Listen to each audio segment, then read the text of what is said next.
welcome to Seriously Loco, the seriously crazy fan podcast for El Paso Locomotive, brought to you by Roughneck Scarves and Icarus FC, and we are, of course, a proud member of the beautiful Game Network.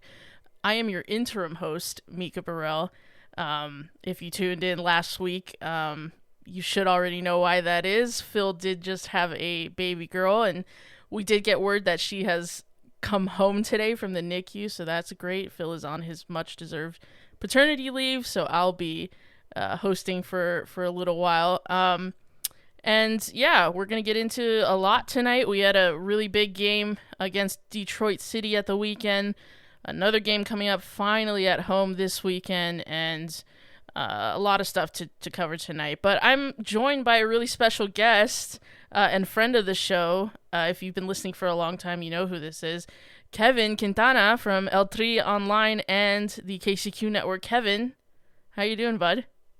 Hey, everybody. And I am super excited to be back on the show. It's been, I would say, maybe a year since it was the last time I was here. So Yeah. Pretty hyped up, pretty happy.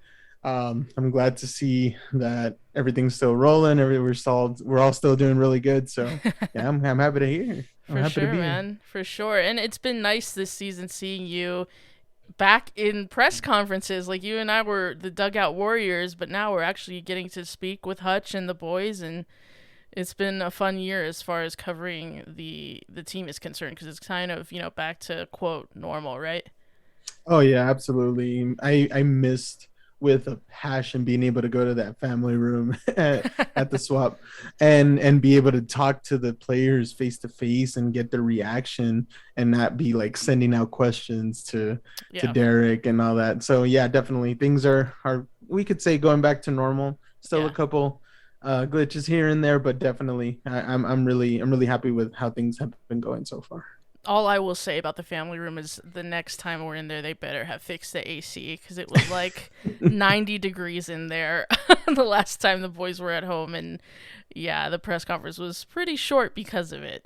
But yeah, no, I definitely heard that. I heard that little because I missed out on the last one, but I heard it was really, really hot in there. Yeah, it was. They better fix that, man. That's all I'm saying. But glad to have you on tonight. Really appreciate you joining us.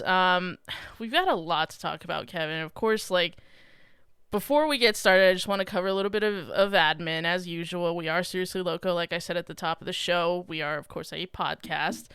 You can find us pretty much anywhere that you get your podcasts: Amazon, Spotify, Google Podcasts, Apple Podcasts, everywhere, basically. And that's the primary way that we cover El Paso Locomotive. But we also have a Patreon. If you want to read some articles that we write for just $2 a month, you get first access to all of that. But eventually those articles all become free for everyone to read. But any money we make through that, we put right back into the show. Of course, we're on Twitter, Instagram at Seriously Loco, Facebook as well. So yeah, chat with us there. Send us questions. We read them out on the pod. And yeah, it's just, we've created this little Seriously Loco community. So but enough with the admin.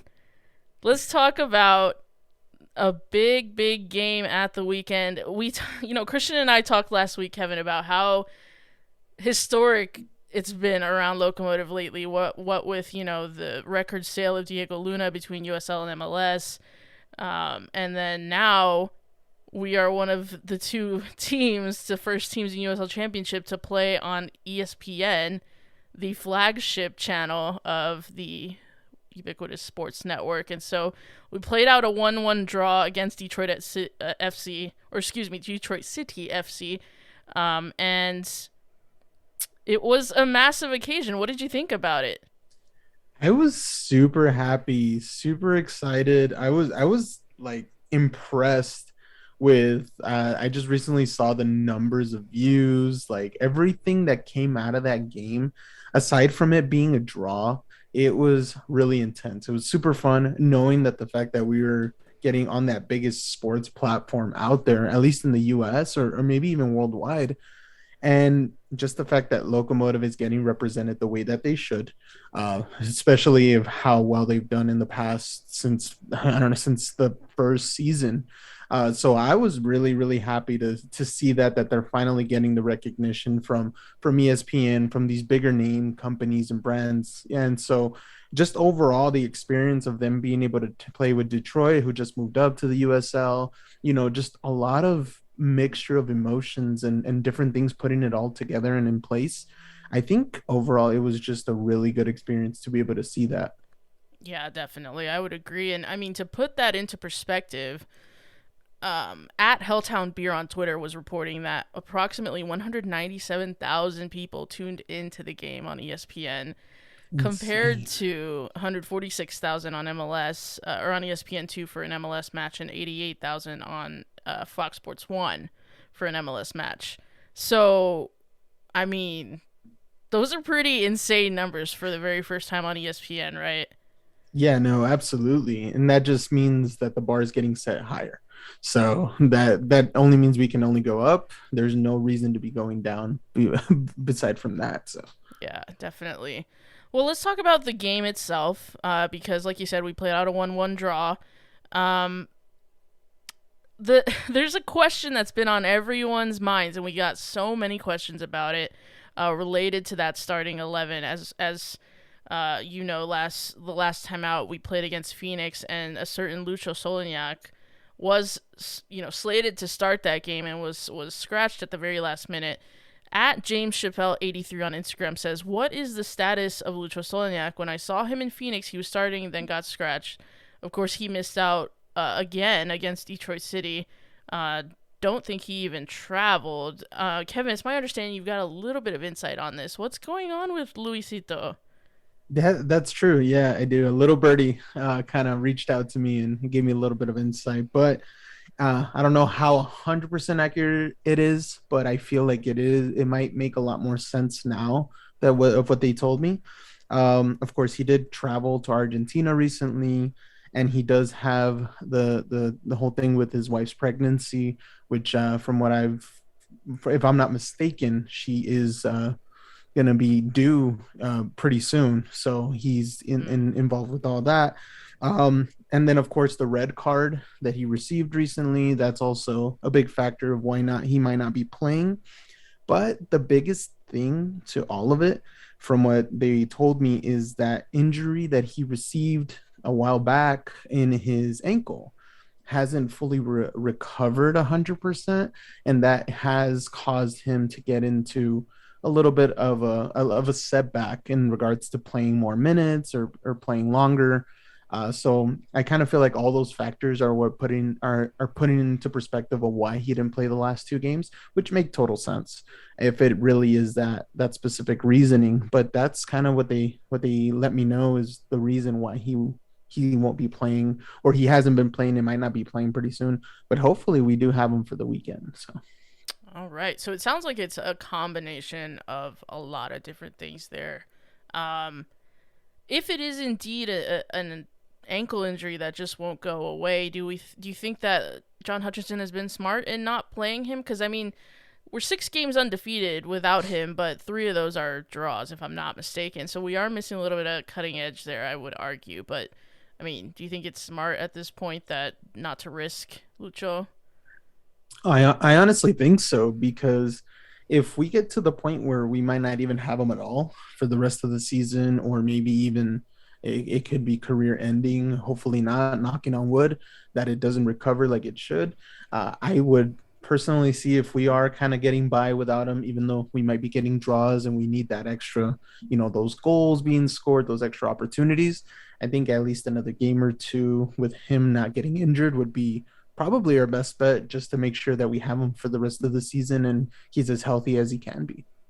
Yeah, that's fair. That's fair enough. Let's talk then about the starting 11, because we did have a lot of good players on the pitch against Detroit City. Obviously, Gomez starts. So Josue Aaron Gomez starts in that number 9 position, flanked by Hines and Zacarias. The midfield is Mares, Ryan, and Eric Calvillo coming back from El Salvador duty, the Nations League. Then it's a pretty familiar back four at this point. Borelli, Fox, Yuma, Boehner, and of course Evan Newton in goal.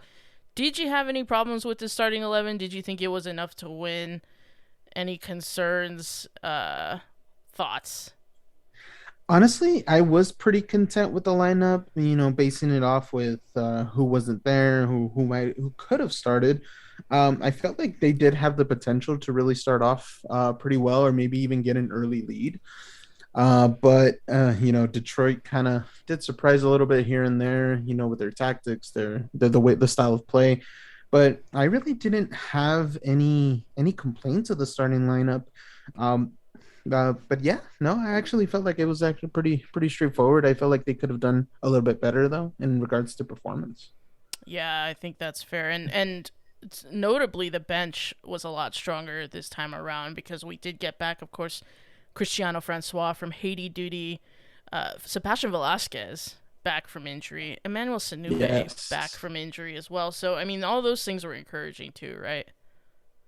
Yeah, no, definitely. There was a lot of familiar faces back on the backup on the substitute side. So I mean, I could have liked to seen Velasquez back on the pitch on the starting lineup, but we saw what kind of happened the last time he started off from coming back from injury. It kind of Yeah. sped up or slowed down his process of full recovery. So I'm kind of glad he didn't really start off. I would have loved to because we all have said Velasquez at the end of the day. He's done so much for this club, but overall, yeah, no, a lot stronger in the backups. So I feel like there could have been a little bit more adjustments or a lot sooner. Mm. So I that could have really helped out. Interesting. Yeah, we'll get into that as we start to talk about the actual football that was played. I mean, let's get into this first half because I think you mentioned it just a little bit ago that you were hoping that we would start quickly. For my money, Kevin, we did not do that. I felt that it was a very slow start. In fact, I think we didn't really pick up the pace for about 15 minutes. Mhm. But this has also been kind of a pattern with this locomotive side, I think, is slow starts. Is that fair to say? Or what did you make of how we started? Because to me, it felt like we were letting the occasion and the atmosphere of Keyworth Stadium, because it is a cauldron, it was sold out. We know what Detroit City's fans are like. You know, they're incredible as far as supporters go. It felt to me like that was getting to the players, or they just were not up to the pace at the beginning. Did you feel that way? I did definitely. Like I said, I would have liked for them to start off a little bit quicker, but or just creating a lot more opportunity. But yeah, you're right. The first 15 minutes was a little slow pace. Kind of trying to adjust a little bit more than normal. But yeah, there is a pattern. We have seen it. I mean, we've even seen it at home where they should feel the most comfortable. So, I do definitely see that pattern you're talking about. Yeah, yeah. So there's this moment, I think, about 15, 16 minutes where we finally start to put our foot on the ball a little bit. But unfortunately, that does not mean that we pull ahead because it's actually Detroit City who scored the first goal in the 23rd minute. We failed multiple times to clear the box in our, clear our own area. Evan Newton was under some pressure, and this leads to Pato Faz's opener. Again, not clearing the box, not getting headers, not getting the ball away, just anywhere away from our goal, and it falls to the Mexican, and he strikes it through all the chaos, and he opens the scoring. What'd you make of the goal, and what'd you make of the defending or lack thereof? I The defending definitely could have been a lot more better, a lot more organized. The guys did seem a little bit lost at the moment, but I mean the goal it wasn't a bad goal. And I like you said, it was going through all the chaos. It's one of those things where the players knows that if he doesn't take the shot, it most likely he's not gonna have the opportunity to score. So I think that's kind of how it all played out. But yeah, definitely the defense, everybody was a little, overwhelmed. And I think it was those first 15 minutes of trying to find their adjustment, trying to find their place on the pitch comfortably. I think is what kind of overwhelmed them to get that to give Detroit City that opening score at the 23rd minute. Yeah, and I mean, I think it was deserved for Detroit City. I think they deserved to score first. They were threatening and they were pressuring. And I think this was another example of us not necessarily having the answers to a three at the back or a formation that uses wingbacks. Because to my recollection, this goal starts with space on the right side, on that Yuma and Boehner side, opening up time and Right. time again, and there's combinations, and just we're outnumbered in that area, and the cross can come in to cause chaos. So, yeah, that's what I kind of got from it. Is there was just a lot of space there, like the ball just kept coming in and coming in, and Matt Boehner, for to be fair to him, I think he's been actually very good. Obviously, we've had to deal with the loss of Harry Brockbank and not having Siobhan John Brown even to deputize there. So Matt's had to play right back, but I don't know. I thought it wasn't his best game. It definitely wasn't. He's had better games with us, but I feel like there wasn't much for him to do, at least in a sense of so many openings being created. Like you said, that space being opened up. I think there's only so much Boehner could have done in that opportunity when the space opened up to get that cross in. But overall, like you said, we have had some losses in the team, and Matt Boehner's adjusting to being that right back. Uh, but yeah, overall, I feel like the defense could have done a little bit more just to kind of reduce those openings in space. But also, like you said, Detroit was pressuring. They really wanted to get that opener, and they did eventually. I mean, it took only 23 minutes to get that in. But that I feel like that was a little bit of a wake up call, and the defense did get a little bit better beyond that point. Yeah, fair enough.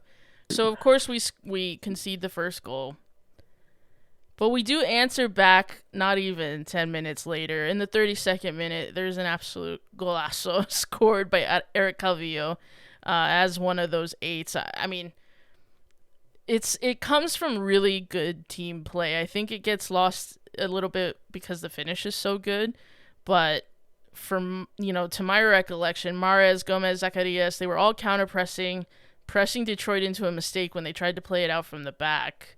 And there was some loose touches from Detroit, and then ultimately Zacarias squares it for Calvillo, takes that touch with his left foot, rifles it with his right.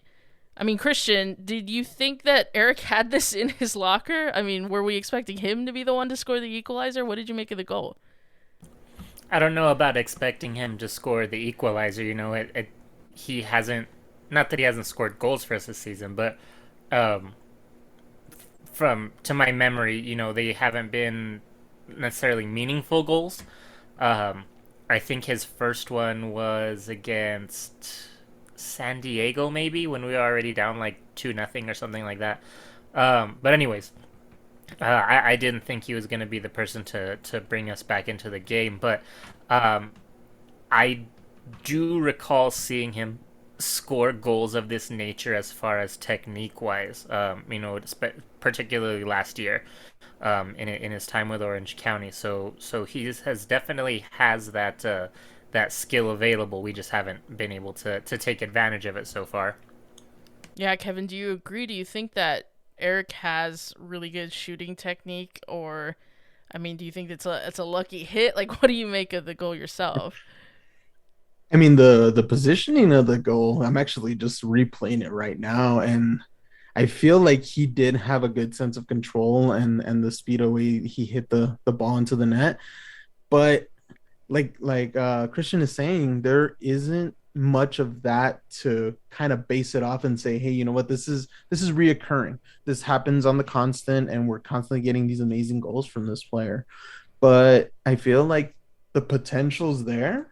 It just hasn't been reflected as much as we would like to see. Yeah, we had a question from at NGNickGo on Instagram, and he said, hoping all is well with Lucho's family, but without him and Diego Luna, we're missing some bite in attack. Is it time to rejigger the front three? Look for a striker? And I thought this question was really interesting because it's the second week in a row that we've gotten a question about signing a striker. And I guess personally it didn't occur to me that we needed one, but when your only goal comes from ostensibly a central midfielder, and we're drawing a whole bunch, and Lucho's not available, and X, Y, and Z. I mean, Christian, do you think that maybe we do need a striker? Maybe it's obvious to others, but maybe not to us. I don't know. I think I stand by what I said last week as far as, almost all of our attack was out for one reason or another. Francois was with Haiti. Sanupe was injured and appears to be making his way back. Who else are we missing? Velasquez is still figuring things out, coming back. Yeah. So I just think there are so many more desperate needs than a striker. I think we have attacking players. Just for one reason or another, they haven't been available, but all of that seems to be, at least from this point on, short term. With Manny's recovery and all that. That all seems to be short term, and so I just feel like there are still other places where we desperately need to sign. Well, in the second half, there was no more goal scoring to be had in this game, but Evan Newton did keep us in it with some pretty heroic saves. I'm thinking of there's two big ones, and one is clearly the bigger pick of the bunch, I think. But the first one is in the 73rd minute. We get completely torn apart and pulled apart all kinds of ways. Yuma comes across to close down the wing back, and Banner's kind of in no man's land. And the ball falls to Antoine Hopino. He has a point-blank shot. And Evan not only parries it and kind of takes the sting out of it, but parries it up to then catch it instead of conceding a corner. I mean, did you guys feel like the pressure was piling on at this point? Because I really felt like we could have lost this game if not for Evan Newton. Absolutely. I feel 100% with that. We definitely could have lost at least a 2-3-1 if it weren't for that earlier goal from Calvillo. I really don't think we could have scored something like that, like getting a higher lead earlier after that. I feel like Detroit had a lot more opportunities to really, finish off the game. And like you said, if it weren't for Evan Newton, which I kind of want to tell everybody who disrespected him earlier in the season, you guys definitely I have to take that back, because he really has been showing out. He really has helped out the team back there. And yeah, if it weren't for him, we probably would have lost pretty badly. Yeah, I agree. And I think the even more impressive save, because, admittedly, when it's point blank like that, shot right at his hands, you expect him to make that save. And I think John Hutchinson said the same. The other one, though, in the 85th minute, when he rushes out and gets really big to, I think it was Atuene? After our defense was completely dissected by a Maxi Rodriguez through ball. Now, this, to me, was the pick of the bunch, because that's just goalkeeping 101. I mean, that's what you sign the, record holder of USL for, right? Christian, what do you make of that? I mean, yeah, that's what he's here for, and I think, is that the one that was nominated for Save of the Week? Oh, was it? I haven't been paying attention. It better be. It was a foot save, right? Yes, a kick save? Yeah, kick save. He got real big. Yeah, nominated for Save of the Week this week. Vote. Deservedly so. But yeah, it was a mix of him having a great game and helping out just not having a great game, because there were a couple that there was, especially earlier in the second half, there was no way Evan was getting to it, and it hits the bar. The curler. And so yeah, he just had it. So he was just hoping I was just having an off night, or an off afternoon, I should say. And yeah, between that and Evan just having a really good match, those two things really clicked nicely for us. Yeah, I mean, like I said, I think Evan Newton certainly helps us hang on for the draw, because, I mean, there were some chances. I think of the Borelli strike from distance. That was the one really powerful strike that he forced Steinwasser into that save, and then it bounces to Josue Aron Gomez, and the angle is just too sharp. But otherwise, chances were coming, from distance, or they were just too tame, from Velasquez, from Mahrez. So I think really the second half is the Evan Newton show, and I think we're lucky actually to get away with a point. And Kevin, I mean, on the big stage on ESPN against a team in the Eastern Conference we've never seen before, who are, very well supported, a lot of people that are not interested in either of these two teams we're watching. Do you think a draw was a good result at the end of the day, or is it annoying to you? Did you wish we had all 3 points? Oh yeah, at the end of the day, I really wish we get 3 points the entire season, have a perfect season, all wins. But we know Sure, that's sure. very, very rare to never happening. But I'm honestly content that we didn't lose. I'm kind of happy that we did get the draw, especially being on such a big platform and just everything that turned out of this game in itself. I am happy that we at least got 1 point out in Detroit and they got to see what El Paso is really about. So yeah, I'm pretty content with the result. And hopefully the next time around, if they end up coming in down here, they get to feel, El Paso's support towards Locomotive and we actually get a win. Yeah, fair enough. And I mean, with that 1-1 draw, we leave Detroit still in fourth place in the Western Conference after 17 games played. That's our fourth draw of the season, and we're now 6 unbeaten. So, I mean, the unbeaten streak is still alive as we come home for the first time in several weeks. So, I mean, all in all, I would agree. I don't think it's the worst result in the world. Christian, I know you've got a different take on things. You kind of are. I think you said to me you think these draws need to be turned into dubs like with a quickness, right? Yeah, I mean, not that I totally disagree with, the circumstances of the win, a team that we haven't seen away from home, all of that are where you expect to, not expect to, but where more or less you're happy with that point. But I think we've put ourselves in a situation early in the season, and I think I saw a question kind of relating to this, about how we're going to be more rested towards the end of the season and all that kind of stuff.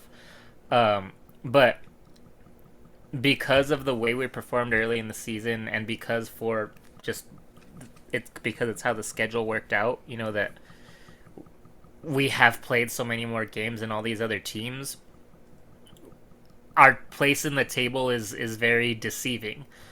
And so I think we're in a circumstance where, the teams around us, even if you give them a point, for each of their games in hand, we're gonna get left behind in the dust.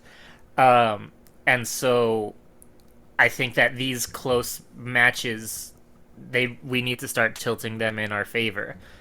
Even if a draw is a result that we can be happy with, I don't think that right now that we should be comfortable with it, just because it's gonna come back to bite us, at the end of the season when we're done with games.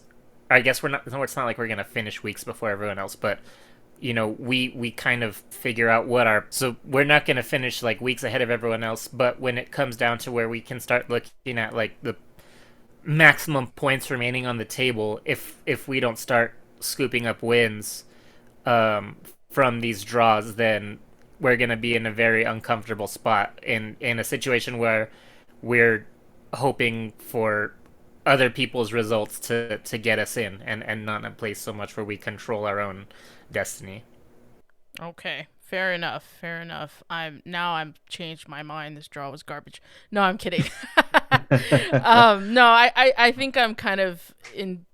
I could see from Camp Kevin at the Christian side of things is it's a good draw, I think, given the occasion. But Christian, I think you're right. I think the table is a little bit deceiving because we're so far ahead of everyone else in games played. But thank you USL, I guess, for making a schedule that makes no sense. Well, without wanting to be too presumptuous, there is a very good opportunity for 3 points at the weekend here, and as we get into our match preview, we're gonna be visited by New York Red Bulls 2, and yet another Eastern Conference team, another opponent we've never seen before, to my knowledge. I don't think we've ever played Red Bulls either. Kevin, what do you make of this, if anything at all? I think it's gonna be just like the last few games where we go. Just like blindsided. Like there is no strategy that you could say unless you're like looking at film and say, hey, this is the kind of style of play that we have to go to.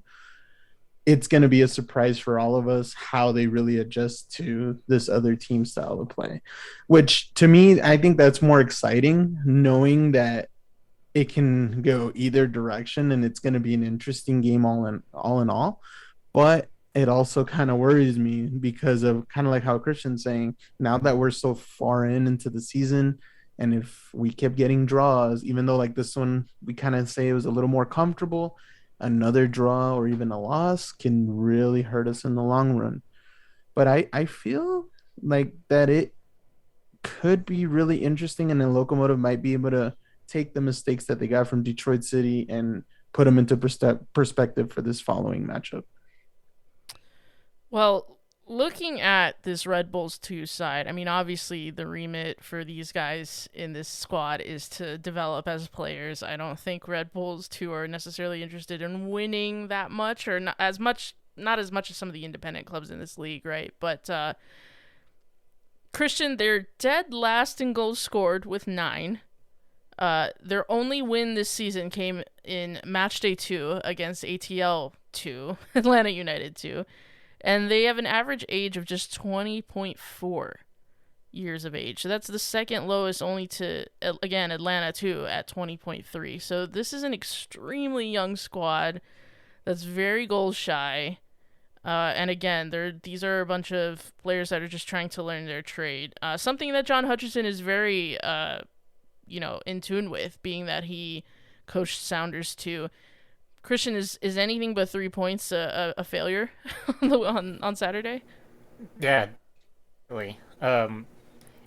This is gonna sound like disrespectful, and maybe it is, but like serious teams don't lose to two sides. Is what it comes down to. Looking at you, Phoenix. That's right. They took an L against Loudon, I think it was, right? Yeah. But yeah. I mean, that's just the reality of it. You know, you have to win these games.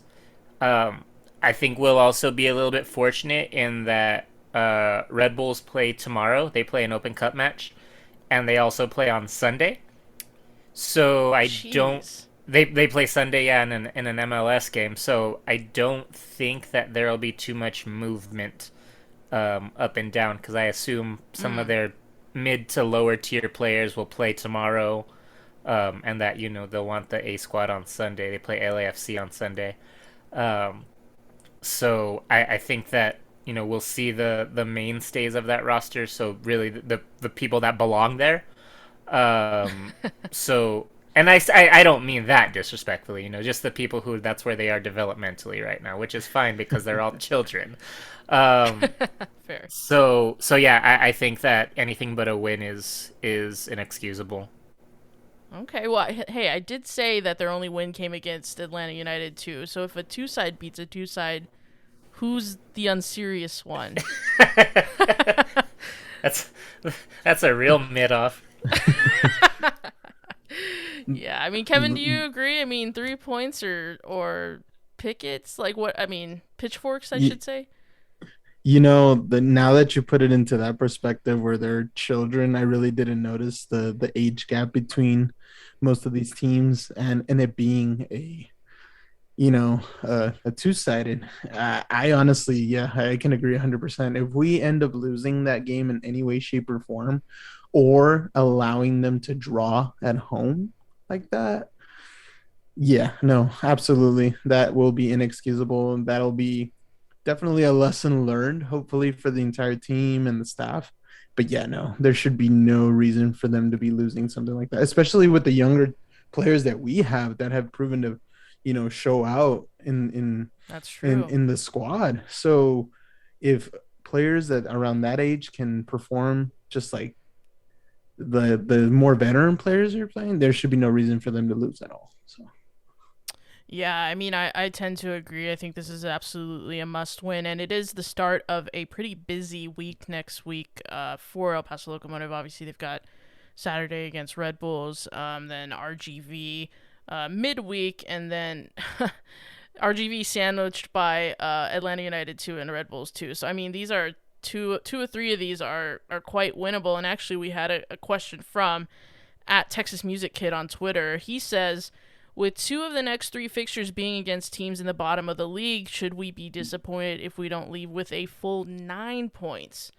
RGV being plenty strong. So Texas Music Kids saying like 9 points from these 3. Is that the floor or is that the ceiling? What do you think, Kevin? I mean, if we want to keep that streak alive, which we've seen it, they've done it. We went how many games undefeated at home, and we went with a crazy undefeated streak. What was the biggest streak that Locomotive had undefeated? 23, I think. 23 red in total. So there should be no reason why we can't get those 9 points with lower, unless they get extremely confident and say, "Oh, we don't gotta worry too much," and then end up losing. I think we should be able to walk away with 9 points in total. I don't think it's too far-fetched. Dang, Christian? I think we have to be realistic about expectations at Edinburgh. Yeah. No matter what form RGV is in, that's one match I'll always be happy with taking a point away from. Yeah, I tend to agree. I mean, Edinburgh's a nightmare for us. It is officially summer. Actually, today's the solstice, if I'm not mistaken, and we have to go down to Edinburgh and play on that gigantic pitch in that awful humidity. I mean, you know, we talk about this every time, and it's kind of like a meme at this point on Seriously Loco, but that is a tough road match. But I appreciate the question at Texas Music Kid. I do think we need to just beat who's in front of us with the Red Bulls too. But you're right. Even though it is quite a congested week, it is an opportunity for max points. But yeah, I mean, that's all I've got on Red Bulls 2. Does anyone have any other insights? I have no idea what to make of these children coming to the swap. They are just, I don't know. There are a bunch of kids that want to play for the big club, and I think I'm on the train of we need to make this an opportunity where we throttle these guys, because we've also not been scoring that much. I think we've cooled down in front of goal, so this is an opportunity to really take a team to the sword. But anything more on Red Bulls, gentlemen? I think the only favor I want to ask Eighth Notch is to scare them. Scare them as much as you can. Be as loud as you can the whole time. Just put everybody in a nerve wreck. So yeah. Make a tifo of a Bang energy drink or a Monster. Terrifying. Oh my goodness. Well, that's gonna be an interesting one on Saturday. Unfortunately, I won't be in attendance, but Christian, will you and Kevin, will you guys be there covering the game? Definitely, I will be there. Excellent. Okay. Well, listen, guys, let's take a quick break, and then when we come back, let's talk about Locomotive overall. It's been 17 games, so we're officially halfway through the season. I think we need to take this time to reflect a little bit, but we'll be back right after the break. And welcome back to Seriously Loco. We've gone through the Detroit City game. We've gone through the Red Bulls 2 preview. But I wanted to have a little bit of fun tonight, gentlemen, because we've played 17 games, which means we're officially halfway through the Locomotive season, which I find incredible, personally. And I thought we should maybe take a look at some different areas of the team and give this team a report card, if you will. We've got a teacher here in Christian, so, I mean, I'm expecting some detailed reporting from you, Christian, but Kevin, it'll be interesting to hear your thoughts on this as well. And I've picked 3 areas, I guess, of this team that we can talk about.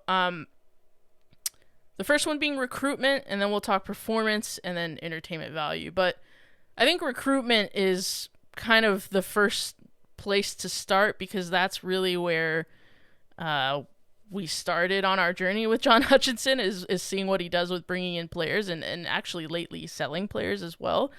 But as in terms of all the players that we brought in 9 players. One already, two have left already, but one of the new ones has already left. And then we, of course, sold Diego Luna for a record fee between USL and MLS. Christian, I'm wondering, what do you make of El Paso Locomotive and John Hutchinson's recruitment thus far this season? Do you think there's been some hits, some misses? Do you like all the players? Do you not? Do you think that the jury's still out at this halfway point? What grade would you give the recruitment? Refresh my memory, because you said 2 players have left, not including Diego. I know Harry. Including Diego, so Oh, like okay, just so Harry one and of Diego. the new ones. Yes, sorry. Okay, all right, got it. Okay, just wanted to make sure that I was considering everything. I think I would give this aspect of the team so far this year.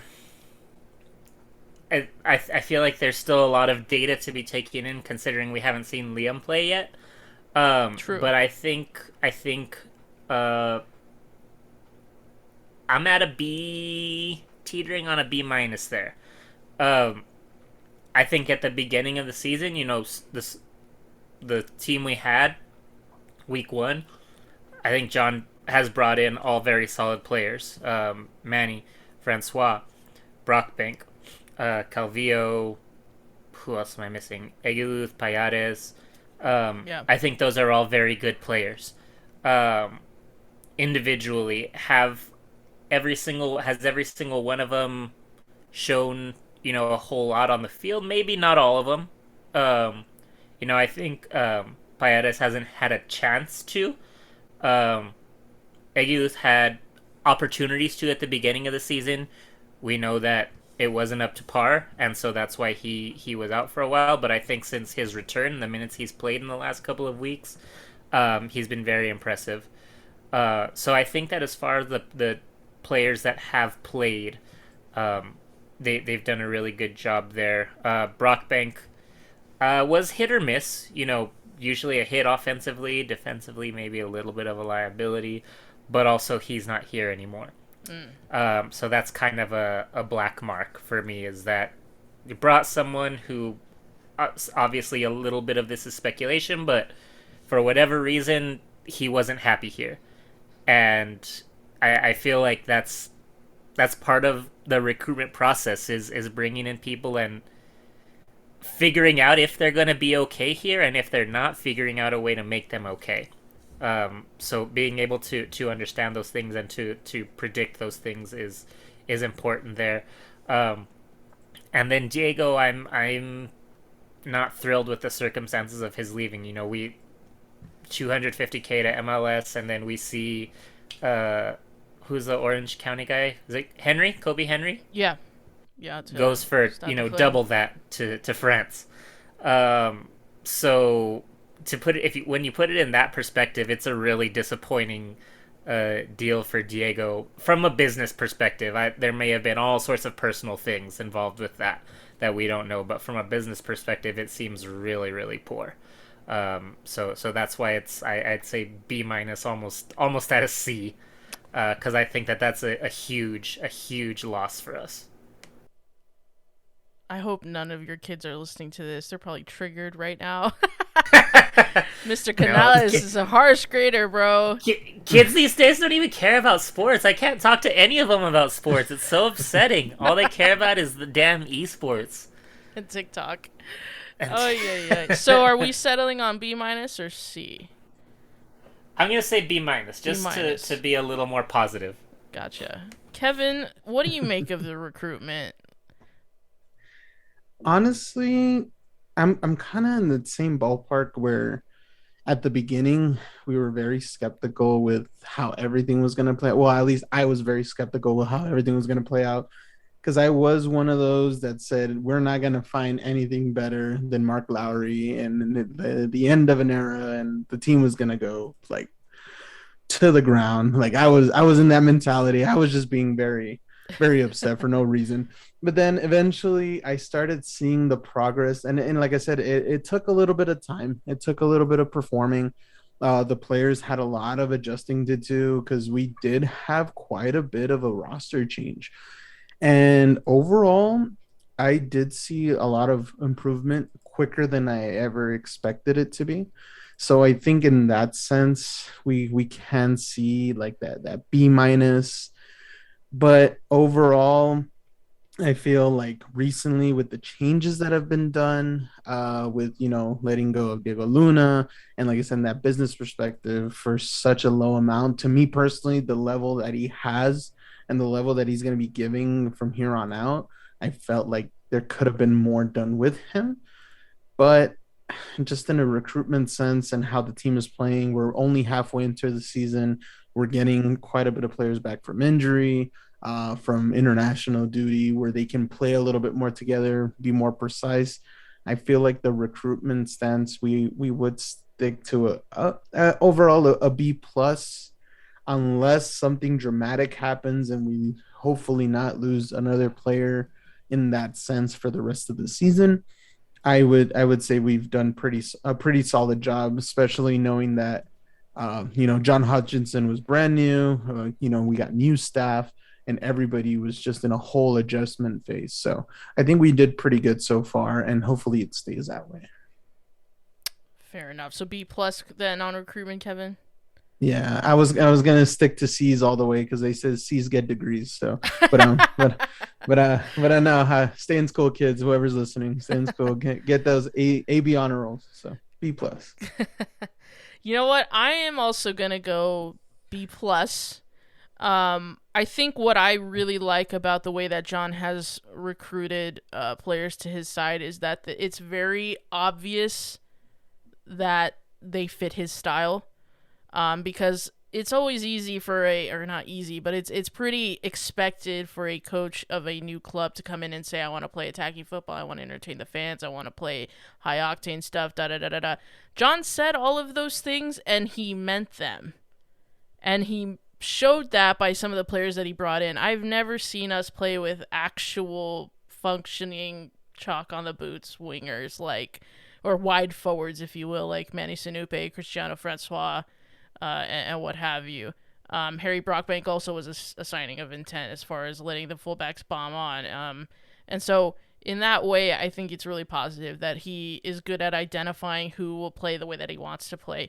I do tend to agree with you, Christian, about the fact that Harry Brockbank ultimately left is a little bit of a black mark on the recruitment record, and the deal for Diego Luna. I know that Andrew Forrest said he thinks that they got fair value for him, but I just don't see how that could possibly be the case unless there's incentives built into the deal or what, because even, we know that Earthquakes and that we're getting their cut and all of this, and when you see Kobe Henry go for twice that, I agree that is a bit of a kick in the teeth for a player who I think is good enough to play in Europe, but whatever personal reasons he has for going to MLS, that's absolutely fine.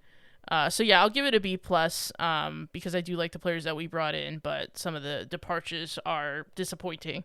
And if only we had seen Liam Rose a little bit sooner, I think maybe that would have, who knows, worsened it or made the grade better. But he looks promising. He's training, still getting up to speed. And maybe at the end of the season, we'll say that the recruitment has been more of an A range. Who knows? We know that the team are still looking at players. But yeah, I'll go B plus as well. I think that's fair. But let's go on to performance, because I think this is where, it's all over the shop, at least in my mind. Because there's the attack, and then I would group defense and goalkeeping together almost, because I think it's kind of hard to talk about goalkeeping because it's just one person. Primarily, and then of course the tactics and the coaching. So what do you make, Kevin, of performances so far? 17 games in. Obviously we started horrendously, but we've really stabilized since then, and clearly the coaching staff have gotten their hooks into these players and have improved them massively. What do you make of performances overall, and what grade would you give this Locomotive I think team? if the season would have ended the first 4 weeks, I would give him an F, if I could, F minus. Minus. But right. No, but I think overall the performance has been a lot better ever since week 1. And it just gradually got better. It did take a little bit in certain aspects, with certain players adjusting. The defense that we normally saw the past couple of years, dominate the style of play, had a lot to do with the way that we performed. But they actually, they got their act together and they started being a lot more, adhesive to everything that had to be done on the pitch. So I feel like the performance did get a lot better as we're going. And like I said, we're barely halfway. We're getting players back from injury. I feel like a lot of them still have a little bit of development to do as far as, staying healthy, being able to play a lot better with the squad that we have and with the changes that have happened, the people that we've lost. But overall, as the season goes, and if the season were to end right now, I think I would give them a C plus. That's where I would stick. I feel like there is a little bit of work to do, and hopefully the next 4 or 5 games, and we could see a B minus or a B plus if it really keeps going the way it is. Okay, Christian, what do you make of Locomotive's performances halfway through this season? I am actually going pretty positive here. Um, I'm gonna go with kind of a B plus A minus range here, uh, because as Mika has seen, probably I don't think you probably wouldn't have seen this, Kevin, but at the beginning of the season, I kind of did a roadmap of the entire season. I did like an entire season's worth of predictions. And I mean, it wasn't based on anything. We hadn't seen them play anything like that. Just general vibes. But at this point of the season, I had predicted us to have 28 points. So just to be 3 off of that isn't terrible. We've scored way more than I thought we were going to. Also allowed more than I thought we were going to. But I think that given and this is just taking into consideration simply the additions to the roster. This wasn't considering injuries, any of that. Or I can tell you that I also didn't take into consideration how much time players were going to miss for international duty either. So to take all those things into consideration and to be where they are, I would say that I'm still fairly happy with it. But it is still 3 points lower than where I'd like to be.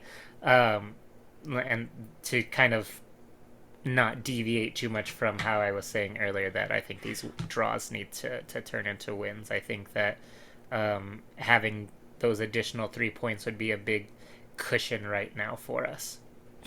Okay, so B plus or A minus? B plus. We'll say B plus. plus. I don't want to be too positive now. Gotcha. Okay, so for me, I think I'm gonna be the most positive of all of us on performances, and I'm gonna give the team an A minus, and here's why.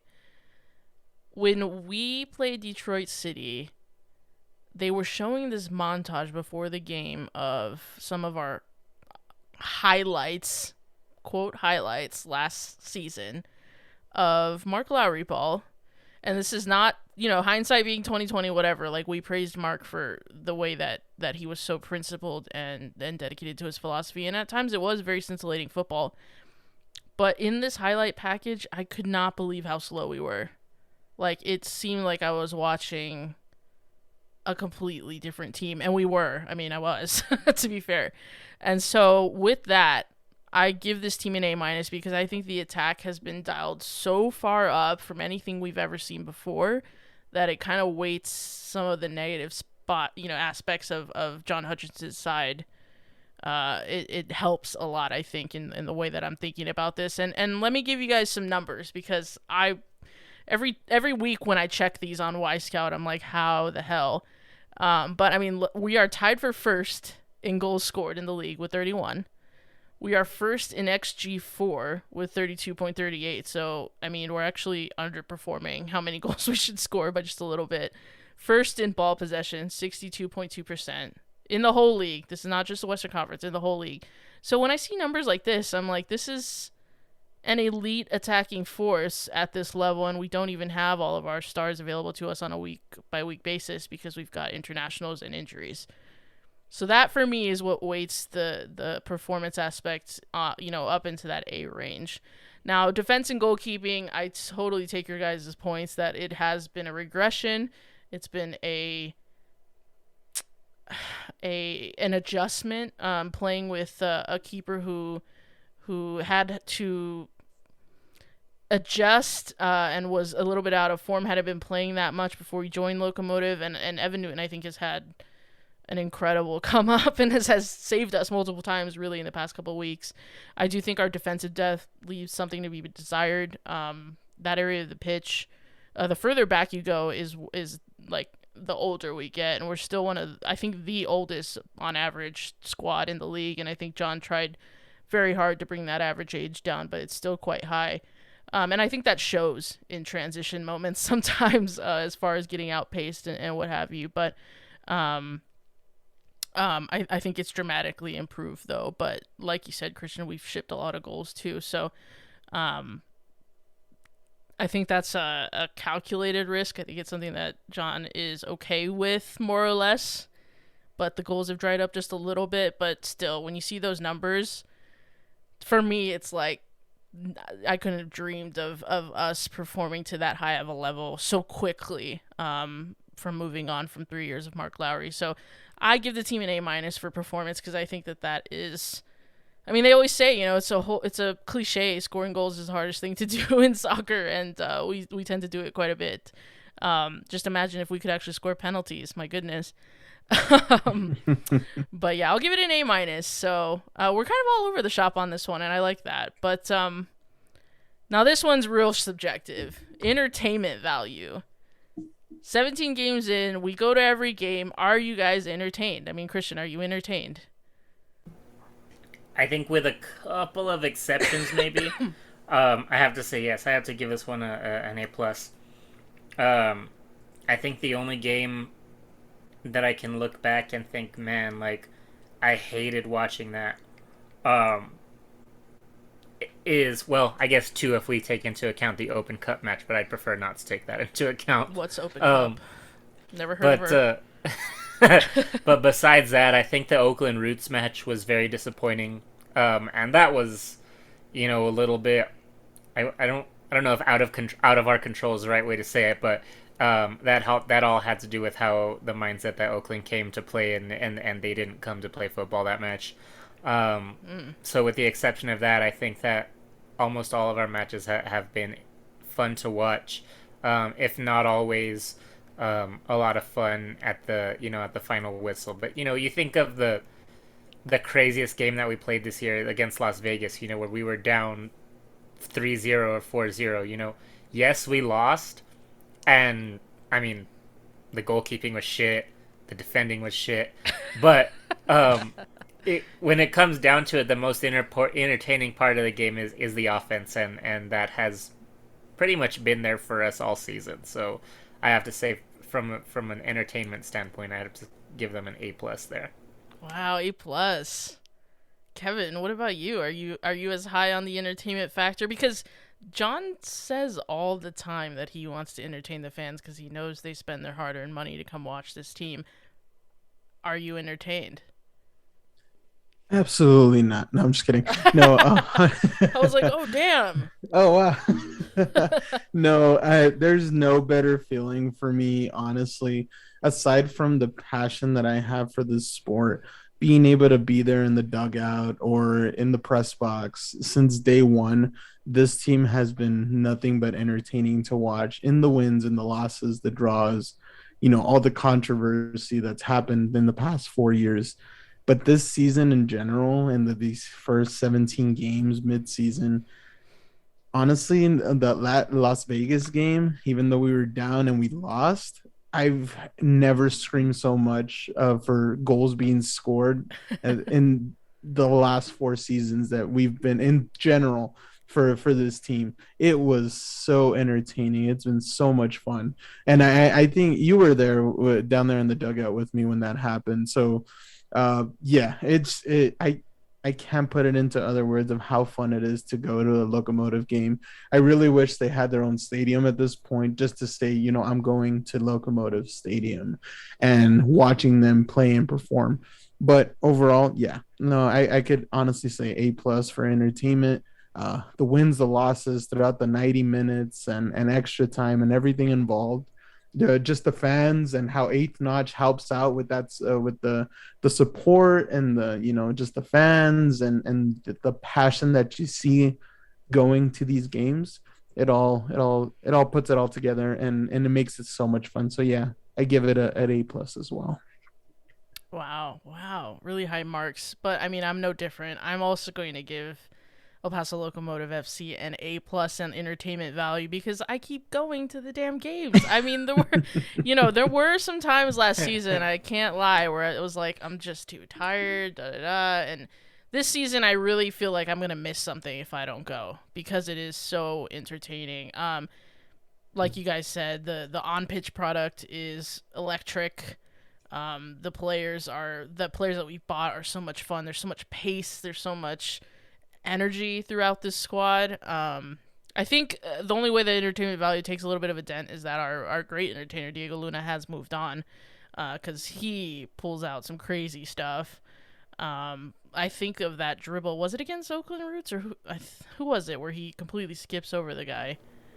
Mm, It was at home. no, it was Monterey, I think. Monterey. Okay, I knew it was some poor California team. But yeah, it's been super entertaining, and the atmosphere as well has been very, very good. And I have to shout out Eighth Notch for that. They've got a lot of like new chants. I mean, 105 is always packed.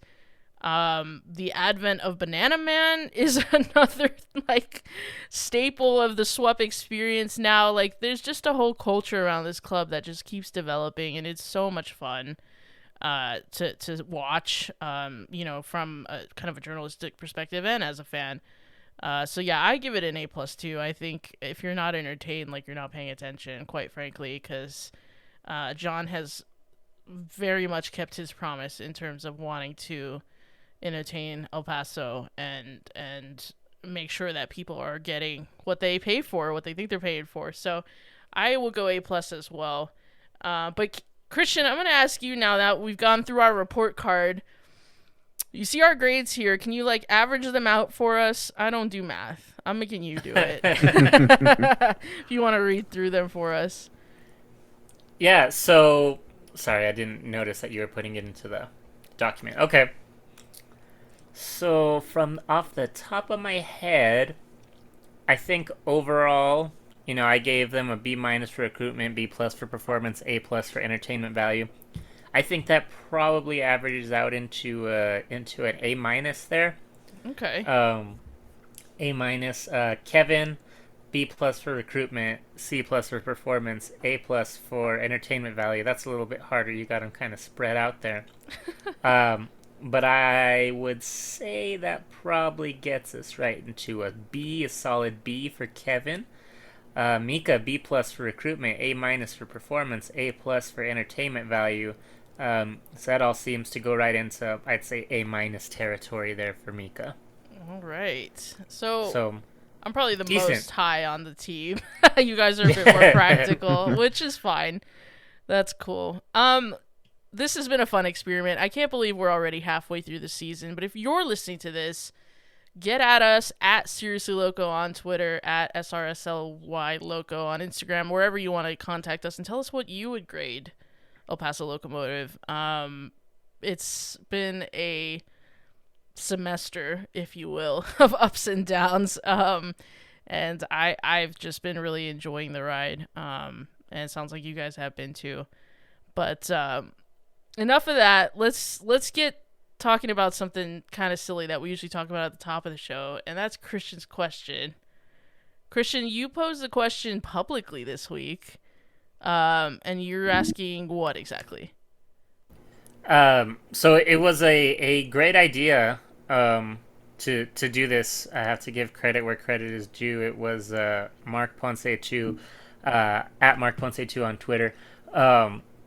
Suggested I put out my question and let the audience contribute. But as you know, Mika, I just came back from a weekend trip to Disneyland with my family, and so I was just curious about what were your top 3 Disney movies.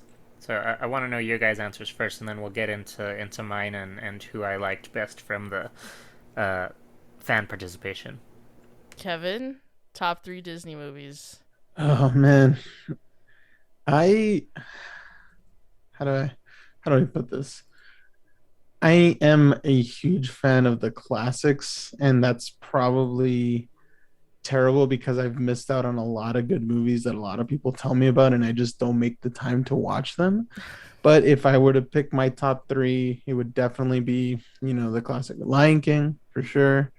Um, Hercules is up there because I remember when I was younger, it was nonstop watching it, and 101 Dalmatians. So I'm going classic all around. Like those are my top three. I could probably sit down and watch them now if I if I really wanted to. So definitely would be in my top three. Gotcha. Christian, what about you? So I'm a little bit like Kevin in that I will say I have seen most of the newer Disney movies, but as far as my personal preference, I tend to stick with some of the I wouldn't say classics, they're not that old, to say the Disney Renaissance movies, those that came out in the early '80s. I'm sorry, late '80s to mid '90s type of things. But my all-time favorite Disney movie is Aladdin. Nice. Followed closely by it's a close tie for second. I would say after Aladdin, it's probably no, not I can't say Hercules. It's hard. Ugh. Monsters Inc. I'll say Monsters Inc. is probably a close for second there, followed by Emperor's New Groove. Um, Wow. I think Okay. Emperor's New Groove is severely underrated by most people. I think But so those too, are, because I was not expecting that. yeah. Yeah, yeah. No, I was about to say the same thing. I was like, No, I know it's a good movie in the top of my head, but it would have not reciprocated. yeah, I think people forget about it, but they really shouldn't. It's great. And I have to say, I have to throw a hot take out there. Um, Not a huge fan of Pixar movies. Um, I think that Isn't the Monsters Inc. Pixar, or am I mistaken? yeah, it is. Okay. It is. They're the exception. Um, Okay. but after Monsters Inc., I would say probably the next best Pixar movie is probably like in my. It would probably be barely break like the top 15 of between like my full list of all Disney and Pixar movies. So not a huge fan of those. Gotcha. Well, my three are from, I would say, like all different eras of Disney. So my number one is Toy Story. I mean, pure nostalgia. I was absolutely obsessed with Woody. I had like a Woody doll. Before I knew that jeans and denim were called jeans, I used to call them my Woody pants. You can ask my mother about Nice, this. that's adorable. Yeah, I didn't know what jeans were. I just knew that Woody wore them, so I would call them that. So I love Toy Story. That's just pure nostalgia, and I think that the animation is beautiful in that movie. And it has like some like sinister elements to it too. Like it's a movie you can watch like as an adult and be like, wow, okay. There's levels to this, as they say. um, from the classics, can't go wrong with Little Mermaid. I mean, the music, everything about it is amazing. And then from, I guess, the newer generation, Finding Nemo, like, amazing movie. Um, Again, a good movie with very, very good animation as well and very good voice acting. So those are my three. I mean, I feel guilty not putting Lion King in here, but Toy Story beat it out. So there's just too many, though. There's too many. And we got even more bespoke responses from the listeners, Christian. So what did you make of those, and what did you think was the best or your favorite? I'm gonna single one response out in particular, mostly because I think out of all our listeners, I've know him or at least I've spent the most time with him in person, like in the last decade. Because Mark, the guy who suggested it, is actually an old family friend that I know from many many years ago. Nice. But I have to single out at Jake Konecki's answer. He responded Fantasia, The Sword and the Stone, and Mary Poppins. To which I reply, my guy, are you like 75 years old? Probably drinking diet ginger ale. Yeah, those are the most old man responses I have ever seen to the question, "What are your favorite Disney movies?" To each their own. It's fine, but that was my immediate reaction. Um, but I think my favorite out of the bunch, I have to go with at NickGo11, because he's the only one that included Aladdin on there. He's decided his top three were Coco, Lion King, and Aladdin. Lion King is definitely in my top five. And Coco's good, but as far as my favorites, that's too recent for me to call it a favorite for me personally. It is a great movie though. But yeah, that was the one that stood out to me the most. And I think for Mark's answer, I should have reworded my question because I was really mostly interested in the animated movies, and he pointed out Cool Runnings and Blank Check, which are two of their live action movies. Have never seen Blank Check, but I am a fan of Cool Runnings. You know what would have made this question like way crazy if you said what are your favorite Disney Channel movies? Oh my god! Oh, jeez. No, those movies slap. Like, I grew up without Disney Channel, so I wouldn't have been able to partake in. Oh my god, that's terrible. Same. Okay, If, fair. if I saw any of them, I saw them in Spanish on Saturdays on regular TV. So, Amazing. so I feel you on that one. Amazing. Well, good. I'm just glad no one said Frozen. Get that movie out of here. So overrated, and I'm probably gonna Cars get hate is really mail good now. too. Cars? Okay. Cars is not bad. I feel like this could turn into an episode all on its own. I know. Maybe we should cut it off here, shall we? Yeah, right. I love that one, Christian. Thank you. And Kevin, thank you so much for joining us. Let the listeners know where they can find you if they want to talk to you or if they want to see any of the content that you put out. Yeah, absolutely. So I have my own sports channel and media channels on social media called the KCQ Network.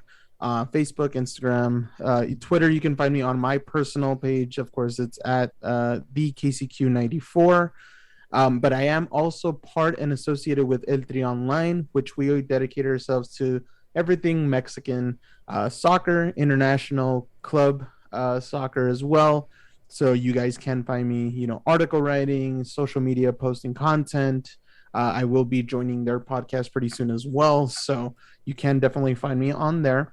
And pretty much, commenting on Seriously Locos and sharing Seriously Locos, all kinds of content and helping them out whenever I can. And I will be on the show, hopefully a lot more than usual. But yeah, those are the places where you can definitely find me. And of course, send me a DM if you have any questions or anything like that.